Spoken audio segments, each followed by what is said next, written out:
Bismillahirrahmanirrahim. Assalamu alaikum, dear students. We are going to complete our chapter number 4, lecture number 5. In the previous lecture, we have discussed about all the granules and the properties of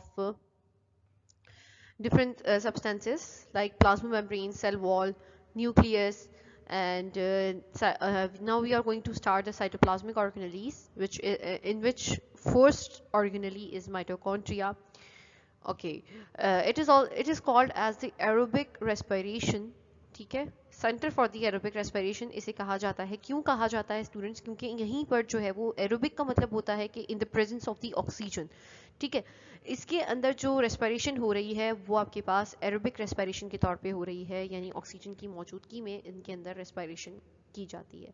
जितने भी आपके पास plant के sales हैं और animal cells हैं, इनके अंदर जो रेस्पिरेशन का मेन प्रोसीजर है वो किस तरह से होता है, वो आप लोगों के पास by the help of the mitochondria होता है. सेल के अंदर की बात कर रहे हैं हम. ठीक है, आप लोगों को पता है कि रेस्पिरेशन क्या होती है. रेस्पिरेशन जब आप लोगों ने जूनियर क्लासेस में पढ़ी थी, वो उसकी डेफिनेशन ये थी कि intake of the oxygen and expel out of the carbon dioxide. लेकिन अब जो आप इस क्लास में पढ़ोगे, या मतलब कि यहाँ पर जो आप बिल्कुल मैच्योर लेवल पे आकर अब ये चीज़ डिस्कस करोगे, तो हम आपको बता रहे हैं कि रेस्पिरेशन की जो डेफिनेशन है वो एग्जैक्टली ये होती है कि क्या वो ग्लूकोज का मॉलिक्यूल ब्रेकअप हो जाए, ठीक है, और वो क्या प्रोवाइड करे, वो एनर्जी प्रोवाइड करे, तो हम उसे कहते हैं रेस्पिरेशन. ठीक है, और ये सारा काम किसके अंदर होता है? माइटोकॉन्ड्रिया के अंदर हो रहा होता है.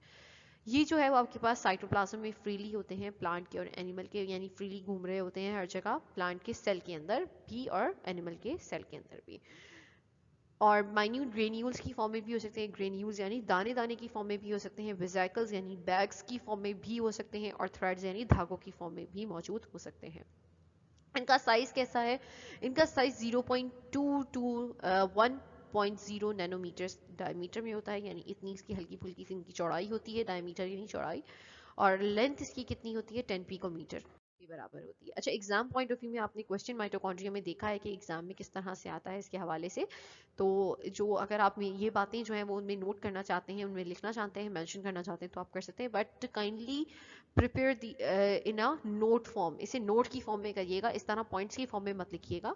इन्हें जो है वो थोड़ा सा चेंज कर कर इनकी वर्डिंग्स को थोड़ा बहुत जो है वो स्टार्ट में इनके दे आर मतलब लगाकर इट करके इनको जो है वो आपने ऐसा बनाना है कि आपके पास ये नोट की फॉर्म में कन्वर्ट हो जाए. ठीक है, यहाँ तो ये पॉइंट्स की फॉर्म में लिखा हुआ और एग्जाम में आपको नोट की फॉर्म में पूछा जाता है, तो आपने नोट की फॉर्म में कन्वर्ट करना है. ठीक है, तो इस तरह से आप अगर इसको याद करना चाहते हैं, इस तरह लिखना चाहते हैं, तो आप लिख सकते हैं, लेकिन ऐसे मत लिखिएगा पॉइंट्स की फॉर्म में, नोट की फॉर्म में लिखिएगा.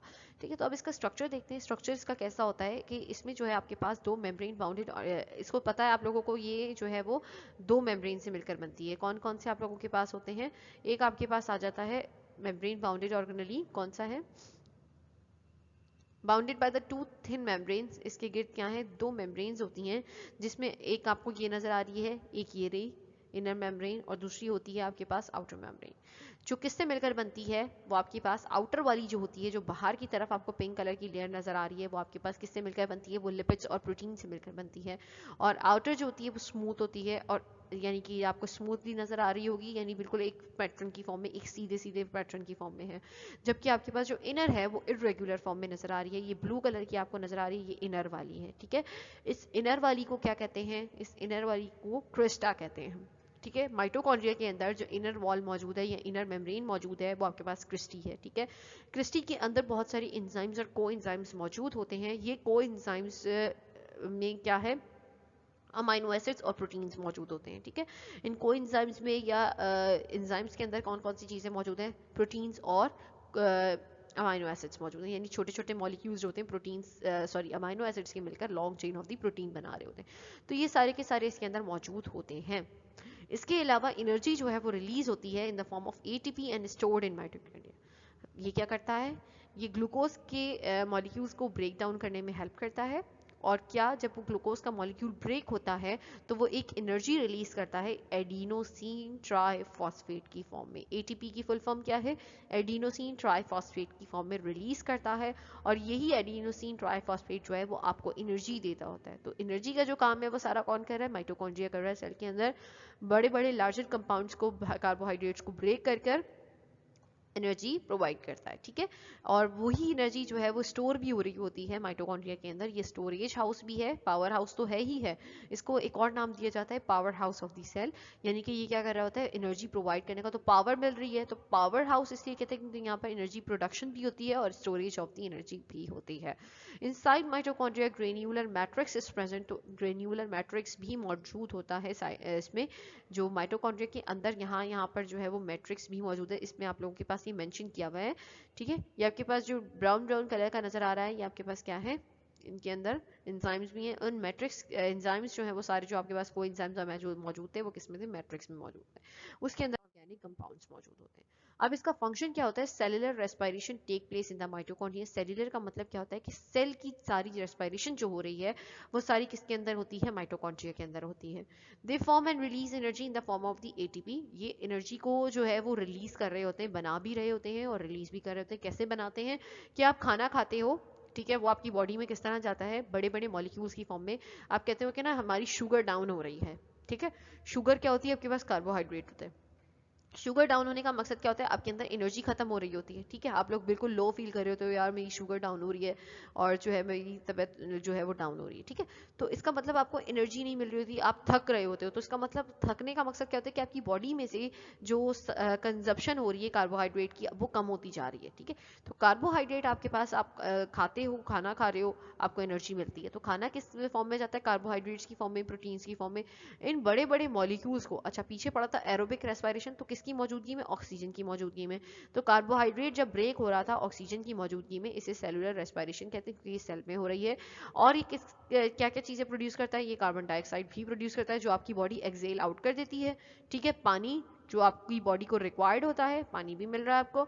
इसके अलावा एक चीज और मिलती है, वो होती है एनर्जी, यानी कि एटीपी, एडिनोसिन ट्राइफॉस्फेट। एडिनोसिन क्या होता है आपके पास, ये बहुत बड़ा मॉलिक्यूल है जिसमें आपके पास एक मॉलिक्यूल होता है एडेनिन का। ये आप लोगों के पास जो बेस है, ठीक है, अमाइनो एसिड है। एडेनिन आपके पास क्या है, एक अमाइनो एसिड है।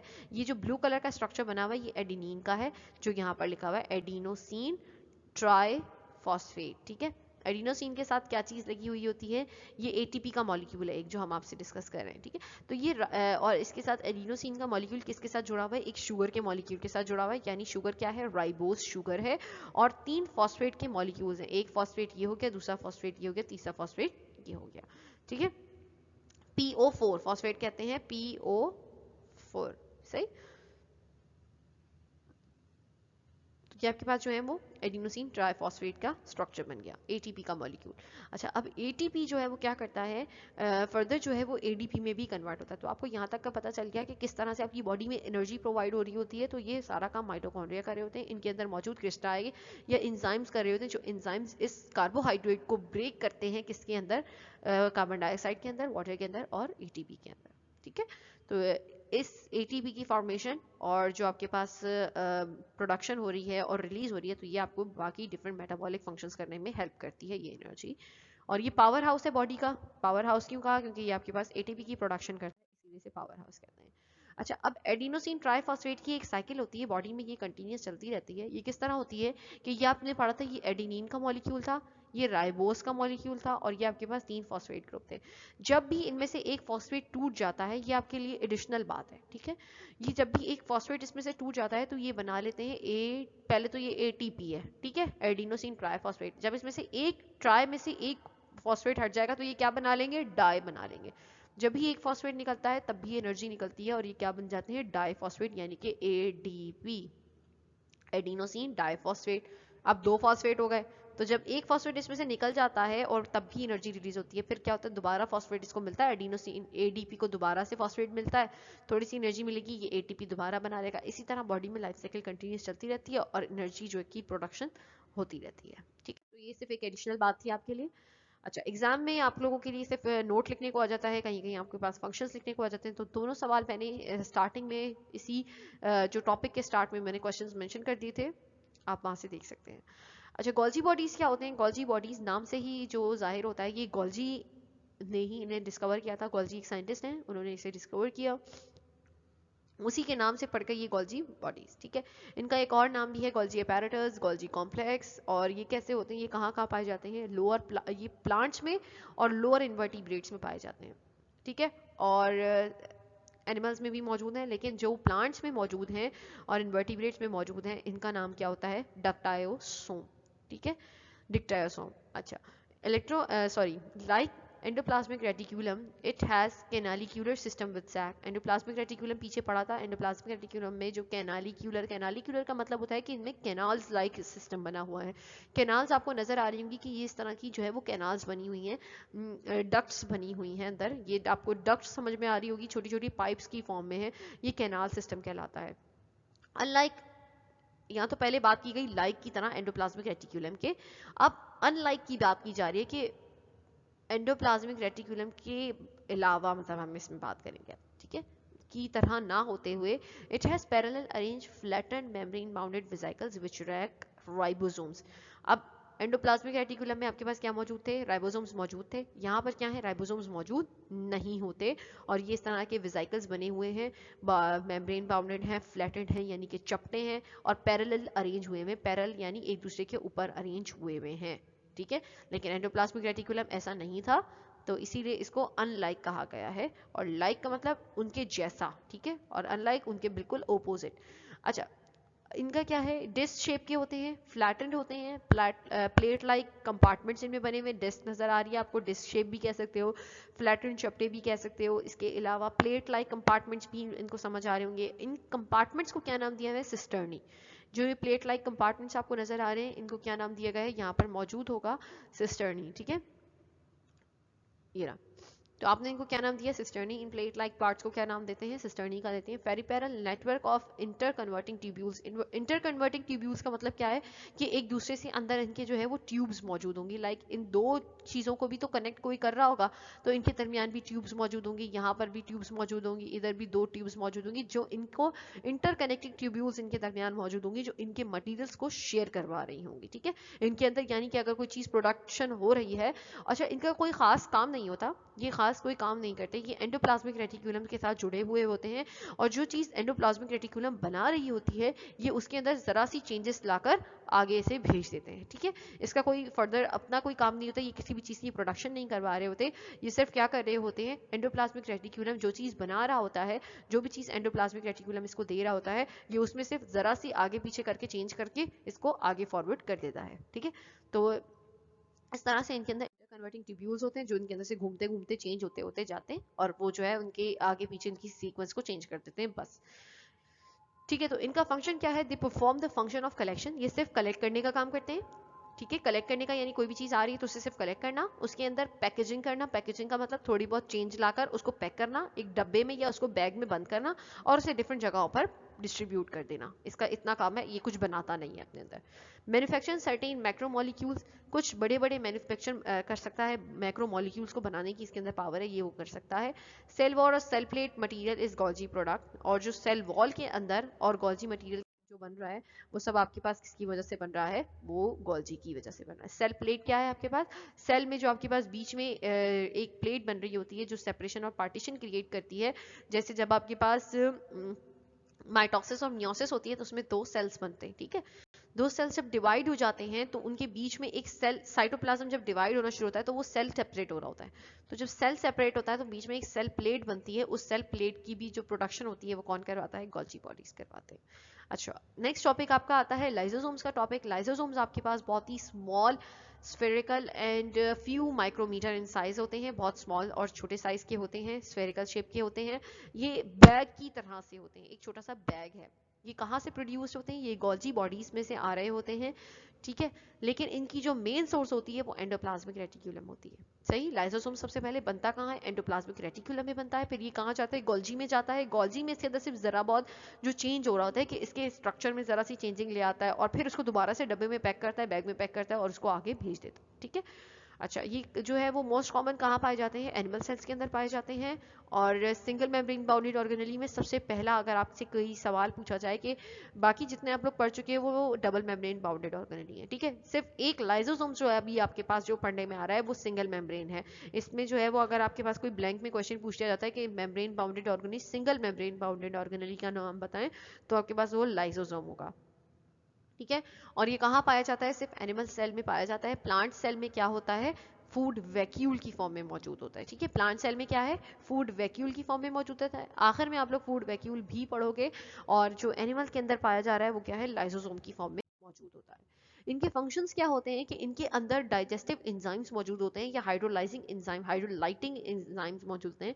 ये एंजाइम्स क्या करते हैं, कटिंग का काम करते हैं। बड़े बड़े लार्जर मॉलिक्यूल्स जो आपकी बॉडी में इंसर्ट होते हैं, यानी प्रोटीन्स, कार्बोहाइड्रेट्स, इसके अलावा आपके पास लिपिड्स, इन मॉलिक्यूल्स को कट करने का काम करता है, इन मॉलिक्यूल को डाइजेस्ट करने का काम करते हैं। कौन, हाइड्रोलाइटिक एंजाइम, जो किस में मौजूद होते हैं, लाइसोजाइम में मौजूद होते हैं। They also digest the unnecessary particles. ये अननेसेसरी पार्टिकल्स जो आपकी बॉडी में या सेल में जो क्रिएट हो जाते हैं, ये उन पार्टिकल्स को भी खाने का काम करते हैं। जो यानी कि इंट्रासेलुलर क्यों कह रहे हैं, कि सेल के अंदर ये खा रहे हैं। ठीक है, बाय फेगोसाइटोसिस। कौन से प्रोसेस से, फेगोसाइटोसिस के प्रोसेस से। फेगोसाइटोसिस कहते हैं सॉलिड पार्टिकल्स को खाने के प्रोसेस को फेगोसाइटोसिस कहते हैं। जैसे बैक्टीरिया खाते हैं व्हाइट ब्लड सेल्स को। ठीक है, सॉरी, बैक्टीरिया को खाते हैं कौन, व्हाइट ब्लड सेल्स। तो ये आपके पास जो है वो लाइसोसोम्स का काम होता है, कि व्हाइट ब्लड सेल में भी आपके पास क्या है, लाइसोसोम्स मौजूद होते हैं, वो बैक्टीरिया को खाने का काम कर रहे होते हैं। अच्छा, why lysosomes called the suicidal sacs. Lysosome को क्यों सुसाइडल सेक कहा जाता है, क्योंकि अच्छा अब देखें, सबसे पहली बात आती है, लाइसोसोम्स जो है वो आपके पास एक बैग में पैक है, मतलब एक जो लाइसोसोम है वो आपके पास एक बैग की पैकेजिंग में मौजूद है।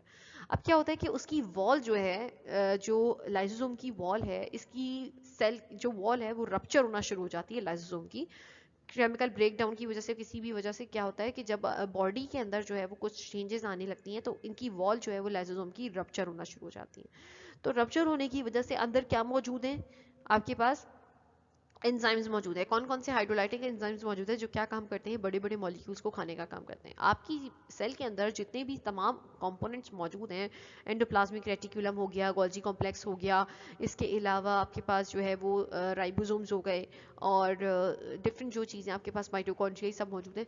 बच्चों, इन लोगों की जो सेल मेम्ब्रेन है वो किससे मिलकर बनती है, वो प्रोटीन से मिलकर बनती है। तो ये क्या करेंगे, हाइड्रोलाइटिक एंजाइम उनके प्रोटीन्स को खाना शुरू कर देंगे, इनकी जो है वो सेल वॉल्स को खत्म करना शुरू कर देंगे। सेल वॉल्स खत्म हो जाएंगी, सेल मेम्ब्रेन्स खत्म हो जाएंगी, तो फिर क्या होगा स्टूडेंट्स, तो आपके पास क्या होगा, सेल मेम्ब्रेन जब इनकी खत्म हो जाएगी तो फिर सेल तो पूरा डिस्ट्रॉय हो जाएगा।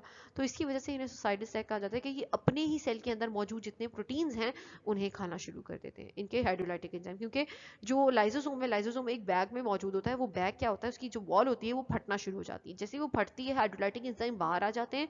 बाहर आने की वजह से जो इर्द गिर्द में उसके प्रोटीन मॉलिक्यूल्स मौजूद हैं, अब इर्द गिर्द में प्रोटीन मॉलिक्यूल कौन कौन से होंगे, गोल्जी होगा, एंडोप्लाज्मिक रेटिकुलम होगा, माइटोकॉन्ड्रिया होगा, इन सब की जो प्रोटीन की सेल मेम्ब्रेन है उनको खाना शुरू कर देंगे। इसीलिए सेल की अपनी डेथ होना शुरू हो जाती है, सेल मरना शुरू हो जाते हैं। तो इस सेल को ऑटोफैगी भी कहते हैं, या इस प्रोसेस को ऑटोफैगी भी कहते हैं, और लाइसिस भी कहते हैं, जिसमें सेल जो है वो ब्रेक डाउन हो जाता है। तो इसीलिए इसे सुसाइडल सेक भी कहा जाता है। ये क्वेश्चन एग्जाम में आता है। अब देखो इसकी किस तरह से इसकी प्रोडक्शन होती है। यहाँ पर एंडोप्लाज्मिक रेटिकुलम है, मैंने आपसे बोला कि इसका जो स्टार्ट होता है वो एंडोप्लाज्मिक रेटिकुलम से होता है। ट्रांसपोर्ट वेसिकल कहते हैं, कि एक बैग की फॉर्म में, सही है, ये बैग जो है वो बना हुआ, इसे वेसिकल कहते हैं। इसके अंदर क्या है, हाइड्रोलाइटिक एंजाइम्स है। अब ये क्या कर रहे हैं, ये आप लोगों के पास जो है वो गोल्जी अपैरेटस के पास आते हैं। प्रोडक्शन कहाँ से हो रही है, एंडोप्लाज्मिक रेटिकुलम से हो रही है। एंडोप्लाज्मिक रेटिकुलम से वो निकल के बैग की फॉर्म में किसके पास जाता है, गोल्जी के पास जाता है। अब गोल्जी के पास जाने के बाद क्या होता है, गोल्जी के पास जाने पे क्या होता है, ये इसके अंदर सिर्फ ज़रा सी चेंजेस लाता है, इनके सिर्फ स्ट्रक्चर में चेंज लाता है, और लाइसोसोम को दोबारा से बैग में पैक कर कर जो है वो सेल के अंदर छोड़ देता है। फिर क्या होता है, ये लाइसोसोम क्या करते हैं, जैसे ही कोई फॉरेन मॉलिक्यूल बाहर का जो है वो मॉलिक्यूल फूड अंदर आता है, दो तरीके से काम कर सकता है। ठीक है, अब ये दो तरीके से कैसे काम कर रहा है, कि आपके पास एक ये वाला प्रोसेस हो रहा है, और एक ये वाला प्रोसेस हो रहा है, यहाँ वाला। ठीक है, अब वो कैसे हो रहा है वो मैं आपको बता देती हूँ। यहाँ पे लाइसोसोम है, सबसे पहले जो गोल्जी बॉडीज ने एक लाइसोसोम यहाँ भेजा। ठीक है, इस लाइसोसोम ने क्या किया, जो फूड पार्टिकल बाहर से अंदर एंटर हुआ है, फूड पार्टिकल भी किसकी फॉर्म में जाएगा, फूड वैक्यूल की फॉर्म में जाएगा। यानी कि जैसे ही फूड अंदर एंटर होता है, ये क्या करते हैं, ये इसके इर्द गिर्द ना एक बैग बनाना शुरू कर देते हैं, वैक्यूल वेसिकल ये बैग को कहते हैं।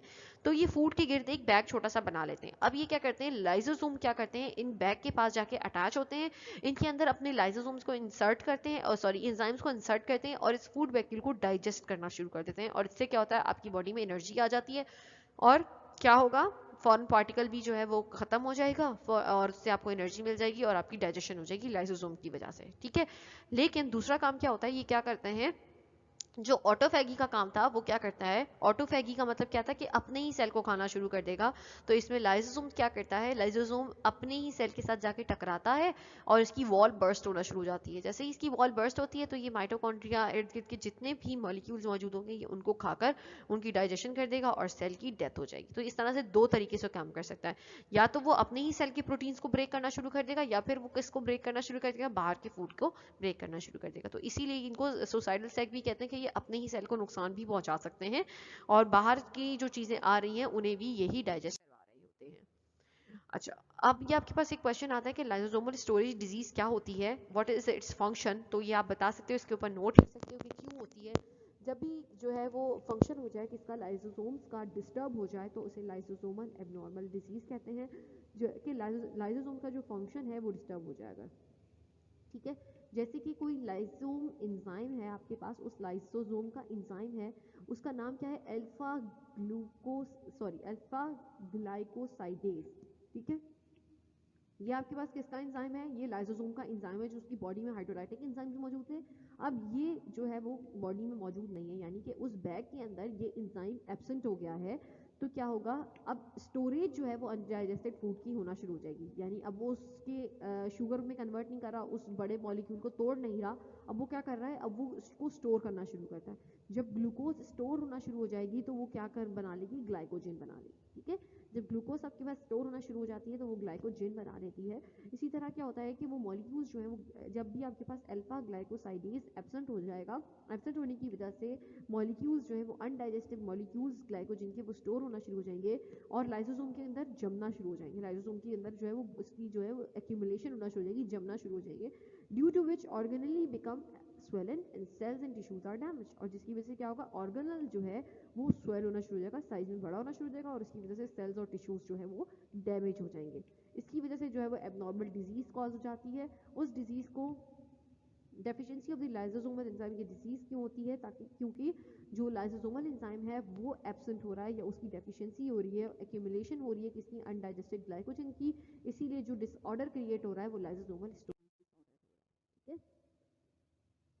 30 तरह की डिफरेंट लाइसोसोमल स्टोरेज डिजीज पाई जाती है, जिनमें सबसे पहली जो आपके पास कुछ जो है वो 3 यहाँ मौजूद हैं, वो इनमें टे सैक है, गॉचर्स है और क्रैब डिजीज है। टे सैक में क्या होता है आपके पास, ये बहुत ही ज़्यादा डेंजरस डिजीज है, बच्चों में पाई जाती है 3 साल से, और 3 साल में जो है इनकी डेथ भी हो सकती है। पैदाइशी जो है उनमें क्या शुरू हो जाएगा, ब्लाइंडनेस आ जाएगी और मेंटल रिटार्डेशन आ जाएगी। मेंटल रिटार्डेशन कहते हैं कि एक बच्चा है, लेवल उसका 2 ईयर्स का है, लेकिन उसका माइंड जो है वो बिल्कुल ज़ीरो के मुकाबले है, तो हम उसे कहते हैं वो बच्चा मेंटली रिटार्डेड है।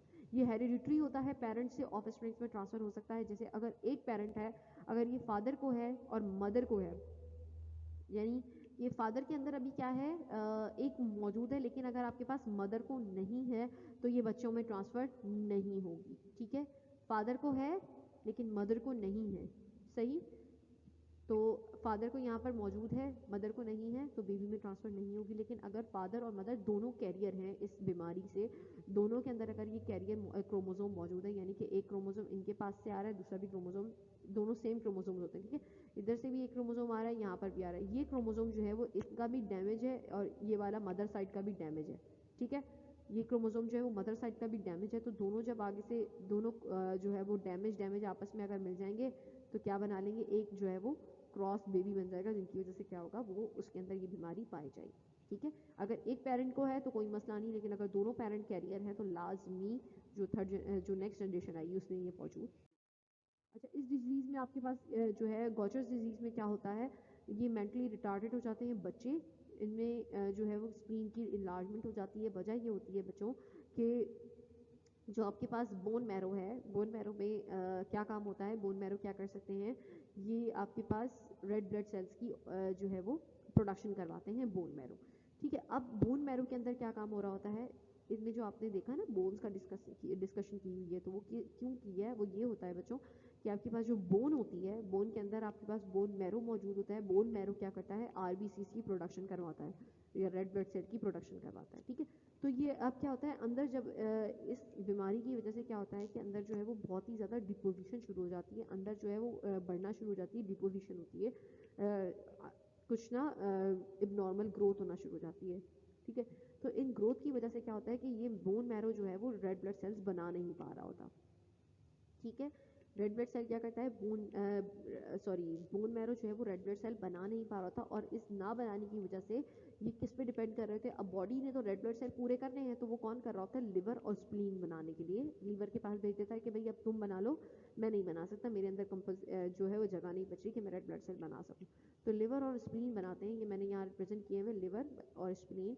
तो ये क्या होता है, जब लिवर और स्प्लीन बहुत ज़्यादा काम करने लग जाते हैं तो इनका जो साइज़ है वो इंक्रीज़ होना शुरू हो जाता है। लिवर भी बहुत ज़्यादा जब प्रोडक्शन करेगा आरबीसीज की, और स्प्लीन भी करेगा, तो इनका साइज़ जो है वो बहुत ज़्यादा इंक्रीज़ करना शुरू हो जाएगा। इसकी वजह से क्या होता है, जो इलोंगेशन हो जाती है किसकी, लिवर और spleen become enlarge, liver और स्प्लीन लार्ज हो जाते हैं, और erosion of the long bones take place, और जो है वो बड़ी लंबी जो बोन्स होती हैं वो जो है वो बर्बाद होना शुरू होती है, उनमें इरोजन होती है, यानी कि उनके अंदर जो है पोरस हो जाती है बोन्स, पोर्स बन जाते हैं। ठीक है, और बोन्स आर बैडली डैमेज, और इसमें बच्चों की जो बोन्स होती हैं वो बहुत ही ज़्यादा डैमेज हो जाती हैं, और मेंटली रिटार्डेड तो बच्चा होगा। क्राफ्ट डिजीज में क्या होता है कि लॉस ऑफ माइलिन, इसके अंदर जो आपके पास माइलिन शीट होती है किसके अंदर, एक्सॉन के अंदर, जो नर्व सेल्स होते हैं बच्चों, नर्व सेल्स में आपके पास यहाँ पर एक्सॉन होता है, इसको कहते हैं एक्सॉन। ये सेल बॉडी होती है, इसको कहते हैं सेल बॉडी। ये आपके पास होता है एक्सॉन, यहाँ से लेकर यहाँ तक का जो पोर्शन है वो एक्सॉन कहलाता है। एक्सॉन के ऊपर जो छोटे छोटे से यहाँ पे जो है वो कपड़े आपको नजर आ रहे हैं पिंक कलर के, आपके पास क्या है, इसकी माइलिन शीट है, और इसके बाहर डेंड्राइट्स मौजूद हैं। ठीक है, डेंड्राइट्स हो गए। अब इसके ऊपर जो माइलिन शीट यहाँ मौजूद है, जब भी माइलिन शीट जो है वो बर्बाद हो जाएगी, लॉस हो जाएगी, तो इसकी वजह से क्या होगा, क्रैब्स डिजीज कॉज हो जाएगी। क्रैब्स डिजीज में आपके पास बाकी के जितने भी ये डेंड्राइट्स जिसके साथ भी, जिस न्यूरॉन के साथ, जिस नर्व इम्पल्स के साथ ये अटैच होते चले जाएंगे, तो उसको भी डिस्ट्रॉय करते चले जाएंगे। अब ये जो है वो मेंटली जो है उनके साथ रिटार्ड कर देते हैं बच्चों को, और उनकी डेथ जो है वो कॉज हो जाती है एट द एज ऑफ 2 साल की उम्र में ही बच्चों की। प्लास्टिड्स आप लोगों के पास प्लांट्स में और सेल में और प्रोटोक्टिस में पाए जाते हैं। ये कलर्ड कंपाउंड्स होते हैं, इनमें बहुत सारे कलर पाए जाते हैं। ठीक है, प्रोटोप्लाज्मिक डबल मेम्ब्रेन होते हैं, डबल मेम्ब्रेन बाउंडेड स्ट्रक्चर हैं, जिनका काम क्या है, केमिकल सिंथेसाइजर्स हैं, केमिकल को सिंथेसाइज करते हैं और स्टोरेज के तौर पे वर्क करते हैं। 3 टाइप्स हैं प्लास्टिड की, क्लोरोप्लास्ट, क्रोमोप्लास्ट और ल्यूकोप्लास्ट। क्लोरोप्लास्ट आपके पास क्या होता है, ग्रीन पिगमेंट कंटेनिंग क्लोरोफिल। ऐसा पिगमेंट है जो कौन सा क्लोरोफिल कंटेन करता है, ऐसा पिगमेंट है, ग्रीन पिगमेंट, जिसके अंदर क्या मौजूद है, क्लोरोफिल मौजूद है, जो कि प्लांट को ग्रीन कलर प्रोवाइड करता है, और हेल्प क्या करता है कि manufacturing of the food by the help of the photosynthesis. अब आपके पास हैज इट्स ओन डीएनए और आरएनए। क्लोरोप्लास्ट एक ऐसा ऑर्गेनल है जिसके पास अपना डीएनए और आरएनए दोनों मौजूद होता है, जिसकी वजह से ये अपनी रिप्लिकेशन कर सकता है, अपने नंबर्स इंक्रीज कर सकता है। क्लोरोप्लास्ट एक से ज्यादा बहुत सारे बना सकता है। ये क्लोरोप्लास्ट का स्ट्रक्चर है। ये आपके पास आउटर मेम्ब्रेन है, ये इनर मेम्ब्रेन है। बीच में आपके पास जो सिंगल स्ट्रक्चर नजर आ रहा है आपको, ये सिंगल जो ओवल नजर आ रहा है, ये आपके पास थाइलाकॉइड होता है, सिंगल एक जो ओवल है इसे थाइलाकॉइड कहते हैं। और जबकि आपके पास जो है ये ओवरऑल अगर हम बात करें, ये पूरे जो आपके पास एक स्टॉक नजर आ रहा है पूरा, मतलब एक गुच्छा नजर आ रहा है, अगर इस गुच्छे की बात करें तो इसे ग्रेनम कहते हैं या ग्रेना कहते हैं। ठीक है, सिंगल को थाइलाकॉइड कहते हैं, और जो आपके पास ये कंप्लीट स्ट्रक्चर या पूरा नजर आ रहा है ये आपके पास जो है वो ग्रेना होता है, और ये जो आपके पास ग्रे कलर का पोर्शन नजर आ रहा है ये स्ट्रोमा होता है। ठीक है, ये क्लोरोप्लास्ट का स्ट्रक्चर हो गया। कन्वर्टिंग उसमें स्ट्रक्चर करेंगे, डिस्कस करेंगे। ठीक है, ये आपके पास मॉलिक्यूल्स हैं, मॉलिक्यूल्स के अंदर ये यहाँ पर ये ग्रीन पिगमेंट्स आपको नजर आ रहे हैं, ये क्लोरोप्लास्ट के हैं। ये देखो ग्रीन पिगमेंट्स को थोड़ा और रिजॉल्व करके दिखाए, इस तरह के पिगमेंट्स हैं, और इस तरह के पिगमेंट्स में क्या मौजूद है, इस तरह का क्लोरोप्लास्ट मौजूद है। तो ये लीव्स के अंदर मौजूद होता है, उन पार्ट्स में मौजूद होते हैं जो ग्रीन होते हैं। क्रोमोप्लास्ट क्या होता है, आपके पास कलर पिगमेंट्स होते हैं। ठीक है, जेंथोफिल, कैरोटीन। अच्छा, जेंथोफिल आपके पास ऑरेंज कलर शो करता है, जबकि आपके पास कैरोटीन जो है वो रेड कलर शो करता है। क्रोमोप्लास्ट क्या काम करता है, क्रोमोप्लास्ट प्लांट्स को अट्रैक्ट करता है ताकि पॉलिनेशन हो सके, प्लांट्स को नहीं, फ्लावर्स में अट्रैक्शन क्रिएट करता है ताकि इंसेक्ट उनके पास अट्रैक्ट हो सके और उनकी जो है वो पॉलिनेशन आसान हो सके। ठीक है, क्योंकि कलर आपको कहाँ पाया जाता है, ये फ्लावर्स में, इसके अलावा और डिफरेंट पार्ट्स में जहाँ जहाँ कलर पाए जाते हैं ये उन पार्ट्स में पाया जाता है। ठीक है, जिसकी वजह से क्या होता है, पॉलिनेशन आसान हो जाती है। क्रोमोप्लास्ट में कलर्स होने की वजह से पता है इंसेक्ट्स उनके ऊपर अट्रैक्ट होते हैं, और इंसेक्ट्स जब उड़ के जाते हैं तो वो अपने साथ पोलन ग्रेन को ले जाते हैं और वो दूसरे प्लांट में फर्टिलाइजेशन के लिए पार्टिसिपेट करता है। अब प्लास्टिड्स की वजह से ही क्या होता है, प्लांट्स के डिफरेंट कलर्स होते हैं। राइप फ्रूट के अंदर देखो इस तरह से जो रेड कलर नज़र आ रहा है, इस तरह से उसके अंदर कौन सा क्रोमोप्लास्ट मौजूद है, जो आपके पास रेड कलर का कैरोटीन आ रहा है, ठीक है। उसके बाद यहाँ पर अनराइप फ्रूट में देखो कैसा आ रहा है आपके पास, यहाँ पर आ रहा है, ठीक है। तो आपके पास क्या है, ग्रीन पिगमेंट नज़र आ रहा है। तो इस तरह से जो है वो प्लांट के अंदर पिगमेंट्स कौन शो करते हैं, प्लास्टिड शो करते हैं। ल्यूकोप्लास्ट क्या है, आपके पास कलरलेस प्लास्टिड्स हैं जिनके अंदर आपके पास कोई कलर प्रोवाइड नहीं हो रहा, कोई कलर नहीं हो रहा, which develop in the absence of the sunlight, जो कब मौजूद होते हैं, जब लाइट की जो है एब्सेंस होती है, ये उन जगहों पर पाए जाते हैं। अंडरग्राउंड पार्ट्स में होते हैं, लाइक रूट्स वगैरह में, ठीक है, हाफ स्टेम में, रूट्स में, ये उन जगहों पर पाए जाते हैं। They convert sugar into starch, इनका काम ये होता है कि ये शुगर को स्टार्च में कन्वर्ट कर देते हैं। And store the food material like carbohydrates, और क्या कर सकते हैं, उन मटेरियल्स को स्टोर करने का काम करते हैं। प्लांट को जब ज़रूरत होती है तो ये शुगर उनको मिल रही है प्लांट को, ठीक है। कहाँ से मिलती है बच्चों, प्लांट को शुगर, आपके पास जो कार्बोहाइड्रेट ऊपर उससे बन रहा है, शुगर मॉलिक्यूल ग्लूकोज बनता है, किसकी मदद से, आपके पास जो सनलाइट की मौजूदगी से क्या बनती है, शुगर बनती है प्लांट के अंदर, ठीक है। अब वो शुगर को, बहुत सारे मॉलिक्यूल्स को अगर हम शुगर के जोड़ते चले जाएं तो वो आपके पास क्या बन जाते हैं, वो स्टार्च की फॉर्म में कन्वर्ट हो जाता है, ठीक है। तो ये शुगर को स्टार्च की फॉर्म में कन्वर्ट करने का काम करते हैं। इनके अंदर जो है वो शुगर के छोटे छोटे मॉलिक्यूल्स आते हैं, मैसेज लेकर शुगर के मॉलिक्यूल्स आते हैं, और वो उनकी चेन को जोड़ता रहता है, ऑक्सीजन के साथ जोड़ के एक लॉन्ग चेन मॉलिक्यूल बनाता है, और उसी की स्टोरेज भी करवाता है अपने अंदर, ठीक है। तो स्टोर किस किस को करवाता है, बड़े मॉलिक्यूल्स को, कार्बोहाइड्रेट को भी और लिपिड्स को भी और प्रोटीन्स को भी, इनको स्टोर करवाता है। प्रोप्लास्टिड्स क्या होते हैं बच्चों, ये इमेच्योर प्लास्टिड होते हैं। सबसे पहले जो डिस्कवर होते हैं, किसी भी प्लांट के अंदर प्रोप्लास्टिड बनता है सबसे पहले, उसके बाद बाकियों का भी कट कर दो, हम लोग ये नहीं पढ़ेंगे, ये भी आप लोगों के लेवल का नहीं है, ये सारे आपके लेवल के नहीं हैं। आप लोगों के पास सिर्फ 3 प्लास्टिड्स हैं, कौन कौन से, क्रोमोप्लास्ट, क्लोरोप्लास्ट एंड ल्यूकोप्लास्ट, जो किसकी मदद से बनते हैं, जो आपके पास प्रोप्लास्टिड की मदद से बनते हैं, ठीक है। इस तरह से ये 3 बनते हैं। तो प्रोप्लास्टिड आपके पास किसी भी प्लांट में, जैसे बेबी प्लांट होता है, उसमें आपके पास सबसे पहले प्रोप्लास्टिड बनेगा। प्रोप्लास्टिड से ही उसके अंदर जो है वो पिगमेंट्स डिवाइड होंगे कि लीफ एरिया में क्या जाना चाहिए, क्लोरोप्लास्ट जाना चाहिए, अच्छा फ्लावर एरिया में क्या जाना चाहिए, क्रोमोप्लास्ट जाना चाहिए, और रूट एरिया में क्या जाना चाहिए, ल्यूकोप्लास्ट जाना चाहिए। तो इस तरह से ये जो है वो डिवीजन भी करवा रहे होते हैं, और ये मेरिस्टेमेटिक सेल्स में पाए जाते हैं। मेरिस्टेमेटिक सेल्स कहते हैं ग्रोथ सेल्स को, जो प्लांट के साइज को इंक्रीज करते हैं, जो ग्रोथ करने में हेल्प करते हैं। कौन कौन से होते हैं मेरिस्टेमेटिक सेल और कहाँ कहाँ पाए जाते हैं, ये आप लोगों के पास जो है वो सेकंड ईयर में चैप्टर है मेरिस्टेमेटिक का, तो हम उसके वहाँ डीपली भी स्टडी करेंगे। थोड़ा सा मैं बता देती हूँ, मेरिस्टेमेटिक सेल्स जो है वो लीव्स में मौजूद होते हैं, और जो है वो स्टेम्स में मौजूद होते हैं, और रूट्स में। तो ये क्या करते हैं, इनको ग्रोथ करने में हेल्प करते हैं, इनकी जो है वो लंबाई को इंक्रीज करते हैं, तो ग्रोथ करते हैं, ठीक है। यहाँ तक रखते हैं आज की टॉपिक को हम, ठीक है, प्लास्टिड्स तक रखते हैं। इंशाल्लाह इस लेक्चर को हम आगे कंटिन्यू करेंगे, तो तब तक आप जो है वो अपना ख्याल रखें। अल्लाह हाफिज़।